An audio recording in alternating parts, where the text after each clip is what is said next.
काफी समय पहले की बात है। एक गांव में एक अंधी बुढ़िया रहती थी। वह गणेश जी की परम भक्त थी। आंखों से भले ही दिखाई नहीं देता था, परंतु वह सुबह शाम गणेश जी की बंदगी में मग्न रहती थी। नित्य गणेश जी की प्रतिमा के आगे बैठकर उनकी स्तुति करती थी। भजन गाती व समाधि में लीन रहती। गणेश जी बुढ़िया की भक्ति से बड़े प्रसन्न हुए। उन्होंने सोचा, यह बुढ़िया नित्य हमारा स्मरण करती है, परंतु बदले में कभी कुछ नहीं मांगती। भक्ति का फल तो उसे मिलना ही चाहिए। ऐसा सोचकर गणेश जी एक दिन बुढ़िया के सम्मुख प्रकट हुए तथा बोले, माई, तुम हमारी सच्ची भक्त हो। जिस श्रद्धा व विश्वास से हमारा स्मरण करती हो, हम उससे प्रसन्न हैं। अतः तुम जो वरदान चाहो हमसे मांग सकती हो। बुढ़िया बोली, प्रभु, मैं तो आपकी भक्ति प्रेम भाव से करती हूँ। मांगने का तो मैंने कभी सोचा ही नहीं, अतः मुझे कुछ नहीं चाहिए। गणेश जी पुनः बोले, हम वरदान देने के लिए आए हैं।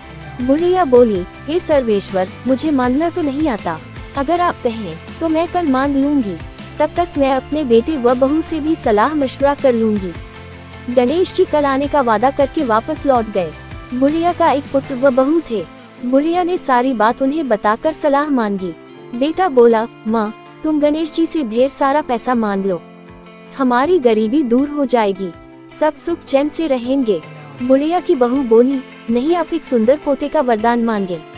वंश को आगे बढ़ाने वाला भी तो चाहिए। बुढ़िया बेटे और बहू की बातें सुनकर असमंजस में पड़ गई। उसने सोचा, यह दोनों तो अपने अपने मतलब की बातें कर रहे हैं। बुढ़िया ने पड़ोसियों से सलाह लेने का मन बनाया। पड़ोसन भी नेक दिल थी।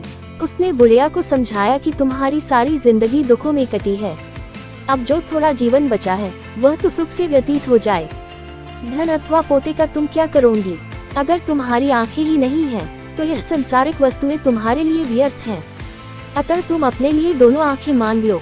बुढ़िया घर लौट आई। बुढ़िया और भी सोच में पड़ गई। उसने सोचा, कुछ ऐसा मांग लूं जिससे मेरा, बहू व बेटे सबका भला हो। लेकिन ऐसा क्या हो सकता है? इसी उधेड़पुन में सारा दिन व्यतीत हो गया। बुढ़िया कभी कुछ मांगने का मन बनाती तो कभी कुछ, परंतु कुछ भी निर्धारित न कर सकी। दूसरे दिन गणेश जी पुनः प्रकट हुए तथा बोले, आप जो भी मांगेंगे वह हमारी कृपा से हो जाएगा, यह हमारा वचन है। गणेश जी के पावन वचन सुनकर बुढ़िया बोली, हे गणराज, यदि आप मुझसे प्रसन्न हैं, तो कृपया मुझे मन इच्छित वरदान दीजिए। मैं अपने पोते को सोने के गिलास में दूध पीते देखना चाहती हूँ। बुढ़िया की बातें सुनकर गणेश जी उसकी सादगी व सरलता पर मुस्कुरा दिए। बोले, तुमने तो मुझे ठग ही लिया है। मैंने तुम्हें एक वरदान मांगने के लिए बोला था, परंतु तुमने तो एक वरदान में ही सब कुछ मांग लिया। तुमने अपने लिए लंबी उम्र तथा दोनों आंखें मांग ली हैं। बेटे के लिए धन व बहू के लिए पोता भी मांग लिया। पोता होगा, ढेर सारा पैसा होगा, तभी तो वह सोने के गिलास में दूध पिएगा। पोते को देखने के लिए तुम जिंदा रहोगी, तभी तो देख पाओगी। अब देखने के लिए दो आंखें भी देनी ही पड़ेंगी। फिर भी वह बोले, जो तुमने मांगा वे सब सत्य होगा। यूं कहकर गणेश जी अंतर्ध्यान हो गए। कुछ समय बाद गणेश जी की कृपा से बुढ़िया के घर पोता हुआ। बेटे का कारोबार चल निकला तथा बुढ़िया की आंखों की रोशनी वापस लौट आई। बुढ़िया अपने परिवार सहित सुखपूर्वक जीवन व्यतीत करने लगी। अगर आपको मेरी ये कहानी पसंद आई हो तो आप मेरे चैनल को सब्सक्राइब कर दें। धन्यवाद।